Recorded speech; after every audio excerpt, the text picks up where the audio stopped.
नमस्कार friends, Vijay ji academy पर आप लोगों का बहुत बहुत स्वागत है। दोस्तों, आज मैं आप लोगों को इंडियन पॉलिटी के जो सीरीज चला रहा हूँ उसमें से ये मेरा पार्ट 5 होगा। इसके पहले मैंने पार्ट 5 अपलोड कर दिए हैं। अगर आपने नहीं देखे हैं तो जाके देख सकते हो। तो देरी ना करते हुए यहाँ क्वेश्चन नंबर 421 से शुरू करते हैं। 421 नंबर का क्वेश्चन दिया है कि ग्राम राज्य के माध्यम से राम राज्य के बारे में किसने कहा था। किसने कहा था? ये कहा था दोस्तों महात्मा गांधी ने। और इसके बाद हमारा अगला क्वेश्चन दिया है कि किस निर्देशक सिद्धांत पर गांधी जी के नैतिक दर्शन का प्रत्यक्ष प्रभाव है। किस पर है दोस्तों? गोवध पर निषेध गांधी जी के नैतिक दर्शन का प्रत्यक्ष प्रभाव है। और इसके बाद हमारा अगला क्वेश्चन दिया है कि क्या क्वेश्चन है दोस्तों कि संविधान का कौन सा भाग राजनीति के निर्देशक सिद्धांतों से संबंधित है। कौन सा है दोस्तों? भाग 4 है जो राजनीति के निर्देशक सिद्धांतों से संबंधित है। अगला क्वेश्चन है कि भारतीय संविधान नागरिकों के लिए आर्थिक न्याय किसके माध्यम से सुनिश्चित करता है। किसके माध्यम से सुनिश्चित करता है? ये सुनिश्चित करता है राज्य की नीति निर्देशक सिद्धांत से सुनिश्चित करता है। और इसके बाद हमारा अगला क्वेश्चन दिया है कि भारतीय संविधान के किस भाग में सामाजिक एवं आर्थिक लोकतंत्र को सुनिश्चित किया गया है। किस भाग से दोस्तों सामाजिक एवं आर्थिक लोकतंत्र को सुनिश्चित किया गया है? ये सुनिश्चित किया गया दोस्तों राज्य के नीति निर्देशक सिद्धांत से सुनिश्चित किया गया है। और इसके बाद हमारा अगला क्वेश्चन दिया है कि राष्ट्रीय मानवाधिकार आयोग का मुख्यालय कहाँ स्थित है। कहाँ स्थित है दोस्तों? ये मुंबई में स्थित है। इसके बाद हमारा अगला क्वेश्चन दिया है कि राष्ट्रीय सुरक्षा अधिनियम 1980 में वर्णित धाराओं की कुल संख्या है। कितनी संख्या दोस्तों? 18 है। राष्ट्रीय सुरक्षा अधिनियम 1980 में वर्णित धाराओं की संख्या। और इसके बाद हमारा अगला क्वेश्चन दिया है कि राष्ट्रीय सुरक्षा अधिनियम की किस धारा में सद्भावना से की गई कार्यवाही का संरक्षण वर्णित है। सद्भावना से की गई कार्यवाही का संरक्षण किसमें दोस्तों? ये धारा दोस्तों यहाँ पे क्या है, कुछ अधूरा दिया है, क्वेश्चन पूरा नहीं है। अगला क्वेश्चन दिया है कि सूचना का अधिकार अधिनियम 2005 में कुल कितनी धाराएं एवं अध्याय थे। जो 2005 में आया था दोस्तों सूचना का अधिकार अधिनियम, उसमें कितने 31 धाराएं थीं और कितने 6 अध्याय थे। आप लोग याद रख सकते हो। इसके बाद हमारा अगला क्वेश्चन दिया है कि राष्ट्रीय मानवाधिकार आयोग के अध्यक्ष और अन्य सदस्यों की नियुक्ति किसके द्वारा की जाती है। किसके द्वारा की जाती है? ये की जाती है राष्ट्रपति के द्वारा। अगला क्वेश्चन है कि संविधान सभा का चुनाव किस आधार पर हुआ है। संविधान सभा का चुनाव किस आधार पर हुआ था दोस्तों? ये हुआ था वर्गीय मताधिकार के आधार पर हुआ था संविधान सभा का चुनाव। इसके बाद हमारा अगला क्वेश्चन दिया है कि भारत में मानवाधिकार संरक्षण अधिनियम 1993 में कब लागू हुआ था। कब लागू हुआ था दोस्तों? ये लागू हुआ था 8 जनवरी 1994 को मानवाधिकार संरक्षण अधिनियम 1993। अगला क्वेश्चन है कि संविधान सभा का पहला अधिवेशन कहाँ हुआ था। कहाँ हुआ था दोस्तों? दिल्ली में हुआ था संविधान सभा का पहला अधिवेशन। इसके बाद हमारा अगला क्वेश्चन दिया है कि संविधान सभा के सभी निर्णय किस आधार पर लिए गए। किस आधार पर लिए गए थे दोस्तों? ये लिए गए थे सहमति और समायोजन के आधार पर संविधान सभा के सभी निर्णय। इसके बाद हमारा अगला क्वेश्चन है कि भारतीय संविधान में कितनी अनुसूचियाँ हैं। कितनी अनुसूचियाँ हैं दोस्तों? 12 अनुसूचियाँ हैं संविधान में। अगला क्वेश्चन है कि संविधान में कितने अध्याय हैं। कितने अध्याय दोस्तों? 22 अध्याय हैं संविधान में। अगला क्वेश्चन है कि संविधान में कुल कितने अनुच्छेद हैं। कितने अनुच्छेद हैं दोस्तों? टोटल देखा जाए तो टोटल हैं 444। वैसे कितने हैं? 395 में है, क्योंकि दोस्तों का खा करके जो बने हैं तो कुल मिला के 444 हो गए हैं। और वैसे कितने हैं देखा जाए तो 395 अनुच्छेद हैं। अगला क्वेश्चन है कि संविधान को बनाने में कितना समय लगा था। कितना लगा था? 2 वर्ष 11 माह 18 दिन लगा था संविधान को बनाने में। इसके बाद हमारा अगला क्वेश्चन दिया है कि संविधान सभा की रचना हेतु संविधान का विचार सर्वप्रथम किसने प्रस्तुत किया था। किसने प्रस्तुत किया था? स्वराज पार्टी ने 1924 में प्रस्तुत किया था संविधान सभा की रचना हेतु सर्वप्रथम विचार।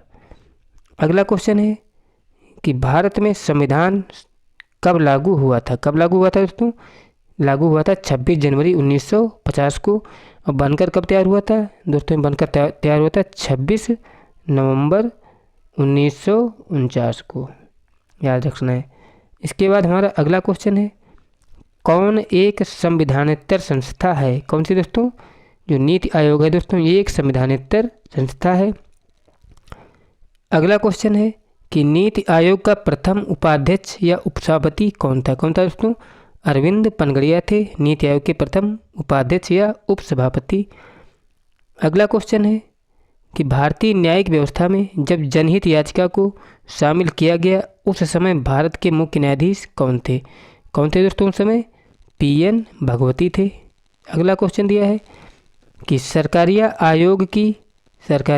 आयोग की संस्तुतियाँ किससे संबंधित है? किससे संबंधित है? ये संबंधित हैं केंद्र राज्य संबंध से। अगला क्वेश्चन है कि किसे भंग नहीं किया जा सकता है पर समाप्त किया जा सकता है? किसे दोस्तों? जो विधानसभा है इसे कभी भंग नहीं किया जा सकता है, लेकिन क्या है, इसको संसद द्वारा समाप्त किया जा सकता है राज्य के अनुमोदन पर। अगला क्वेश्चन है कि किसके संबंध में राज्यसभा का अनन्य अधिकार है? राज्यसभा का अनन्य अधिकार क्या है दोस्तों? एक नई अखिल भारतीय सेवा के सृजन हेतु संतुष्टि जो है राज्यसभा का एक अनन्य अधिकार है। इसके बाद अगला क्वेश्चन है कि सर्वप्रथम संसदात्मक सरकार किस देश में आरंभ की गई? किस देश में ये प्रारंभ की गई थी? ग्रेट ब्रिटेन में, जिसको कहते हैं यूनाइटेड किंगडम। इसके बाद अगला क्वेश्चन है कि बिना अनुमति के कितने दिन संसद से अनुपस्थित रहने पर किसी संसद को अयोग्य घोषित किया जा सकता है? कितने दिन? 60 दिन अनुपस्थित रहने पर उसे अयोग्य घोषित किया जा सकता है। और इसके बाद हमारा अगला क्वेश्चन दिया है कि भारतीय संविधान में भारत की आधिकारिक भाषा में जुड़े प्रावधानों में संसद संशोधन कर सकता है? कर सकता है मतलब कितनी बार कर सकता है? मतलब कैसे कर सकता है? कैसे कर सकता है दोस्तों? अपने सदस्यों के साधारण बहुमत द्वारा संशोधन कर सकता है। किसमें? आधिकारिक भाषा से जुड़े प्रावधानों में। और अगला क्वेश्चन दिया है कि भारत के संविधान के किस भाग में हम नागरिकता से संबंधित प्रावधानों को पाते हैं? किसमें? 3, 5, 2, 1 में दोस्तों क्या है? नागरिकता से संबंधित प्रावधानों को पाते हैं। इसके बाद अगला क्वेश्चन है कि भारत के संविधान की प्रस्तावना में कितने प्रकार का न्याय, स्वतंत्रता, समानता एवं भ्रातृत्व का उसी क्रम में उल्लेख किया गया है? प्रस्तावना में कितने प्रकार का दोस्तों न्याय, स्वतंत्रता, समानता एवं भ्रातृत्व का उसी क्रम में उल्लेख किया गया है? कितने प्रकार का दोस्तों? ये क्वेश्चन क्या है दोस्तों? कुछ अधूरा लग रहा है। अगला क्वेश्चन देखते हैं कि किस अधिनियम के द्वारा अंग्रेजों ने भारत में सर्वप्रथम निर्वाचन प्रणाली की शुरुआत की थी? किस अधिनियम के द्वारा की थी दोस्तों? ये की गई थी भारतीय परिषद अधिनियम 1892 के तहत निर्वाचन प्रणाली शुरू की गई थी। अगला क्वेश्चन है कि भारत की संविधान सभा की अंतिम बैठक की सही तिथि बताइए। क्या तिथि थी दोस्तों? इसकी सही तिथि 24 जनवरी 1950 थी, संविधान सभा की अंतिम बैठक की सही स्थिति। अगला क्वेश्चन है कि प्रोटेम स्पीकर की नियुक्ति कौन करता है? कौन करता है दोस्तों? ये करता है राष्ट्रपति प्रोटेम स्पीकर की नियुक्ति। इसका काम दोस्तों क्या होता है? ये संसद के सदस्यों को, लोकसभा के जो सदस्य चुन के जाते हैं इलेक्शन के बाद में, उनको क्या करता है? शपथ दिलाता है। अगला क्वेश्चन है कि कितने दिनों तक अनुपस्थित रहने पर लोकसभा के सदस्य की सदस्यता समाप्त हो जाती? कितने?